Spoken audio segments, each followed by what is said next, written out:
જિલ્લા દેશવાસીઓ, ગૌરવશાળી ગુજરાતીઓ અને જિલ્લાની જૂનાગઢીઓ, અત્યારે સૌરાષ્ટ્રમાં સૌથી મોટું હીટવેવ 45 ડિગ્રી ગરમી પડે છે. ત્યારે ગુજરાત શું પણ આખા દેશમાં સારામાં સારું જો કોઈ પીણું ભારતીય પીણું હોય તો શેરડીનો રસ છે. ये गन्ने का रस है, वो पीजिए, आपको ठंड से बिल्कुल धूप से राहत मिलेगी. बहुत ही बढ़िया पीना है भारतीय पीना, ये गन्ने का रस.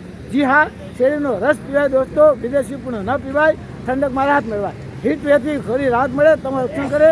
અને મને પબ્લિક પ્રેમનો પદ્મશ્રી એવોર્ડ મળે છે. ગઈકાલે મને ઝાંઝર રોડ ઉપર આધાર મોલવાળાએ હાઇજેનિક શેરડીનો રસ મેં પીધો, પૈસા આપ્યા, મને ના પાડી. આજે ગાંધી ચોક પાસે આવું જ બન્યું. અને અત્યારે દોસ્તો આપ જોઈ રહ્યા છો, આ મનોરંજન ગેસ્ટ હાઉસ આજે વિલખા રોડ ઉપર મેં પ્રેમથી રસ પીધો. મારી પાસે આજે પૈસા બી છે, ક્યારેક નથી હોતા, મેં પૈસા આપ્યા. તો આ રસવાળા મારા ભારતીયએ મારી પાસેથી પૈસા ન લઈ પોતાના પ્રેમનો પદ્મશ્રી એવોર્ડ આપ્યો છે. આ મારા માનવતા અને દેશના કામનો એક મોટું ઇનામ છે. આ 5 રૂપિયાના ગ્લાસ નહીં, બધું મારા માટે પદ્મશ્રી એવોર્ડ છે. તો આ ભારતીયનો પ્રેમ જ મને બધા કામ કરવા માટે પ્રેરે છે. જય હિન્દ, વંદે માતરમ. Thank you very much.